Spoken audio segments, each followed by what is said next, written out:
फैंस्टेक short hand classes में आप सभी लोगों का स्वागत है। ये डिक्टेशन रामधारी गुप्ता खंड 1 की है। 80 वर्ड पर मिनट की स्पीड से 10 मिनट की रिकॉर्ड की गई है। आप सभी लोग तैयार हो जाएं। डिक्टेशन स्टार्ट होगी 5 सेकंड बाद।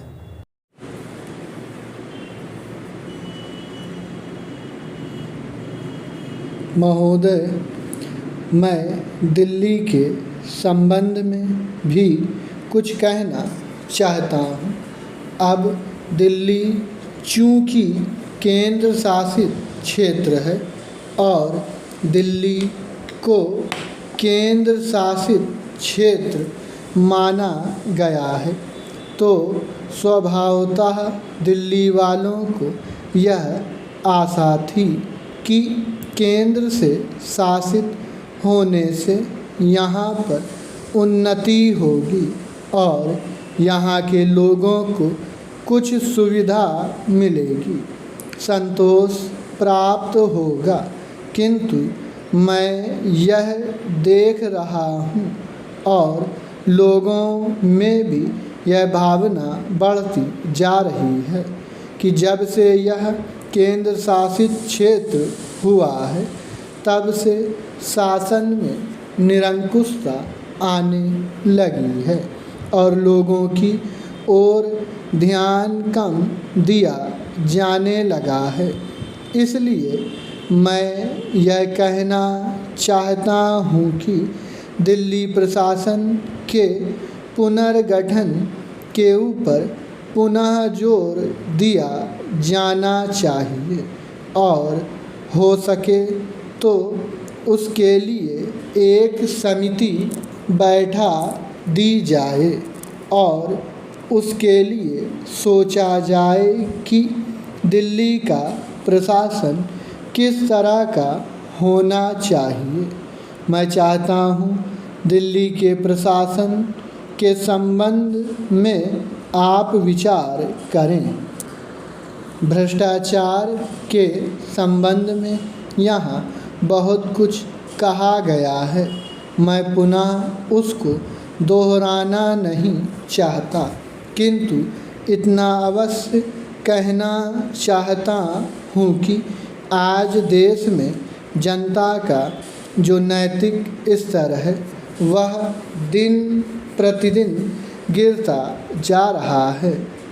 सरकार को यह सोचना चाहिए कि उनका वह नैतिक स्तर किस प्रकार उठाया जाए और किस तरह से लोगों की भावनाएं बदली जाएं, किस तरह से लोगों में अनुशासन रह सके। इसके लिए सोचना अत्यंत आवश्यक है। हम जब भ्रष्टाचार की बात कहते हैं, तब यह तो सभी मानते हैं कि भ्रष्टाचार है और इसमें कोई दो राय नहीं है कि भ्रष्टाचार मौजूद है। छोटे से अधिकारी से लेकर बड़े अधिकारी तक यह फैला हुआ है।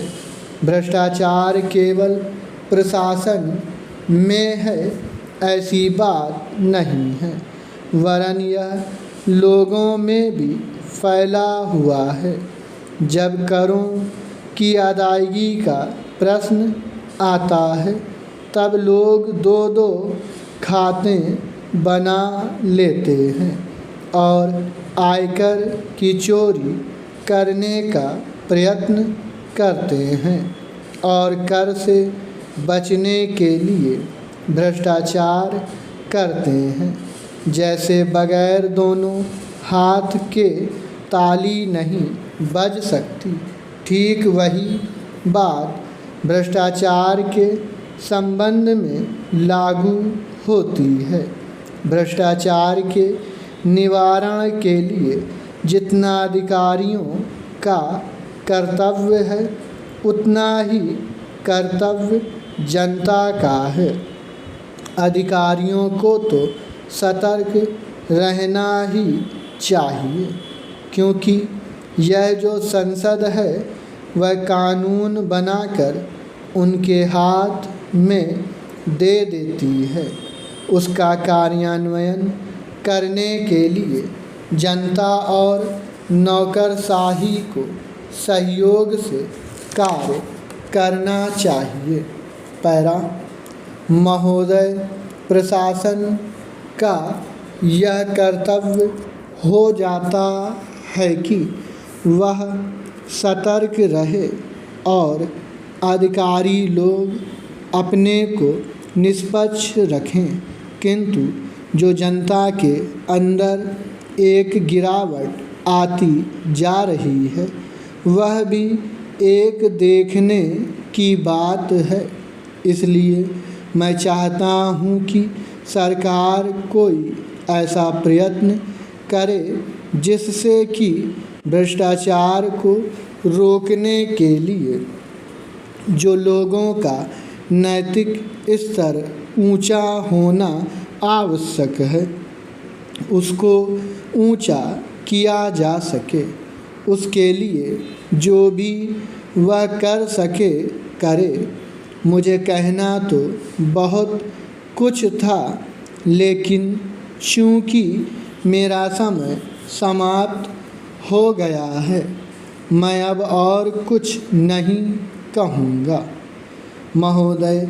इसलिए मैं माननीय रक्षा मंत्री महोदय का ध्यान इतिहास की उस चेतावनी की ओर दिलाना चाहता हूँ कि हिमालय की चोटी पर जिसका अधिकार रहा है उसका गंगा और यमुना के मैदान पर भी अधिकार रहा है।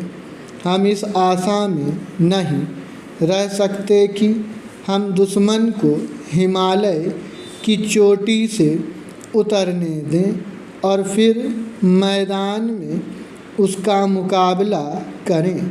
मुझे याद है कि कुछ वर्ष पहले प्रधानमंत्री जी ने बड़ी दृढ़ता के साथ यह कहा था कि हम हिमालय को दहेज के रूप में नहीं दे देना चाहते और यह नहीं कहना चाहते कि साहब आप टहलते हुए यहाँ आ जाइए। हम नहीं चाहते कि वहाँ पर कोई मुकाबला ही ना हो। मैं समझता हूँ कि अगर किसी भी सैनिक अधिकारी के दिमाग में अभी तक यह भावना है कि हम हिमालय की ऊंची चोटियों को छोड़कर नीचे मैदान में आकर युद्ध लड़ेंगे तो उनको भ्रम में नहीं रहना चाहिए। यह एक घातक बात होगी, एक आत्मघाती नीति होगी। अगर एक बार चीन का हिमालय की चोटियों पर कब्जा हो गया तो चाहे वह बाद में नीचे हम पर हमला ना भी करे, किंतु वहाँ से हम उसको कभी नहीं हटा सकेंगे। इसलिए इस संबंध में स्पष्ट निर्णय किया जाना चाहिए। इसके बाद मैं मध्यवर्ती क्षेत्र के बारे में कुछ कहना चाहता हूँ। पिछली बार जब चीन ने बड़े पैमाने पर आक्रमण किया था तो लद्दाख में और पूर्व में नेफा के इलाके में किया था। मध्यवर्ती क्षेत्र में मिडिल सेक्टर में लड़ाई नहीं हुई थी, लेकिन मेरा अपना अनुमान है और बहुत से लोगों को इस बात की आशंका है कि अगर अब कभी चीन ने दोबारा हम पर आक्रमण किया तो वह मिडिल सेक्टर में करेगा। इसके कई कारण मालूम पड़ते हैं। स्टॉप।